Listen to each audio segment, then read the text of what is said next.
Excuse করছেন কেন? Sir আমার বোন এই অফিসে চাকরি করে, ম্যানেজার বসে। বোন মোনা। মুনা?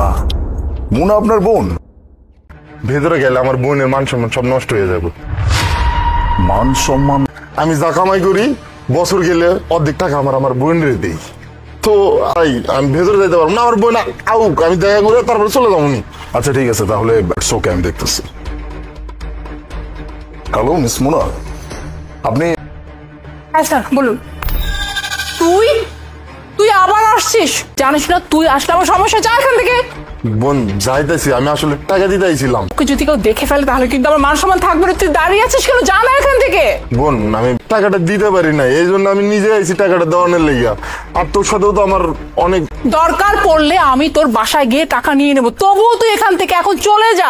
কেউ চলে যাবে পুরা। আচ্ছা ঠিক আছে। দাঁড়ান, কি ব্যাপার মুনা, আপনি ড্রেস পরেছে, লুঙ্গি, ছেঁড়া শার্ট, এরকম একটা গাইয়ে খ্যাত আমার ভাই। এইটা যদি ওকে আমি বারবার করে বলছি তুই এখানে আসবি না, তুই শহরের কালচার সম্পর্কে জানিস না, এখানকার সাথে তোর যায় না। স্যার আমাদের ফ্যামিলিতে আমি আর ও ছাড়া কেউ নেই, মানে আমরা দুই ভাই। কথা বলবেন? এই যে আপনার ভাই যদি আপনার পাশে না দাঁড়াইতো তা জব করতে পারতেন? আপনি যে আপনার মান সম্মান নিয়ে কথা বলতেছেন, সেই মান সম্মান আপনার কখনো ক্রিয়েট কারো হাত থাকে তাহলে সেটা আপনার ভাইয়ের। আপনার ভাই আমাকে একটু আগেও কি বলছে জানেন? একটা ওসিলা, এই টাকা আজকে নয়তো কালকে অবশ্যই পাঠাইতে পারতো। এখানে 8 দিন যাবত আপনাকে দেখে না, আপনাকে দেখার তার অনেক ইচ্ছা জাগছিল, এই জন্য টাকাটাও দিয়ে। বললেন না যে আপনারা ফ্যামিলি মেম্বার মাত্র 2 জন, আপনার বাবা মাকে আপনি পান নাই। আপনার ভাইয়ের অবস্থা এরকম বলে আপনি তাকে অপমান করতেছেন। আজকে আপনার মা যদি তাকে দেখে তাহলে আপনার মান সম্মান থাকবে না। বাহ, কত সুন্দর বিচার। আর কি যেন বলছো, গ্রাম থেকে উঠে আসলে সে শহরের পরিবেশ বুঝবে না, এটা খুবই স্বাভাবিক। সে এরকম পোশাক আশাক পরে আসছে। মাথায় রাখবেন, রক্তের সম্পর্ককে যে মানুষ অস্বীকার করে সে কোনো মানুষের কাতারেই পড়ে না।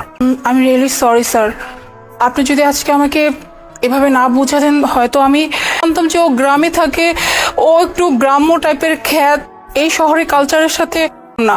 আমি বলতাম তুই আসলে আমার মান সম্মান চলে যাবে, আমার স্ট্যাটাস চলে যাবে, কিন্তু এটা ওকে অনেক দূরে রাখছি। যাই হোক স্যার, আমি না আজকে বুঝতে পারছি আমি তোর সাথে এ যাবৎকাল অনেক অন্যায় করছি, অনেক দুর্ব্যবহার করছি, কখনোই আমার কাছে তোকে আসতে দিন। এমনকি তুই আমাকে প্লিজ মাফ করে দিস। না বোন, মাফ চাইতে হইব না। আমার অফিসে যদি আপনার জব করতে ভাইকে যদি মেনে না নেন তাহলে আমি আপনাকে আমার অফিসে রাখতে পারবো না। স্যার পর থেকে আমি আমার ভাইকে কখনোই আমার থেকে দূরে সরাবো না। That's good. তাহলে এক কাজ করেন, মিলে একসাথে পুরো শহরটা ঘুরে দেখবেন। Thank you sir. আই চল।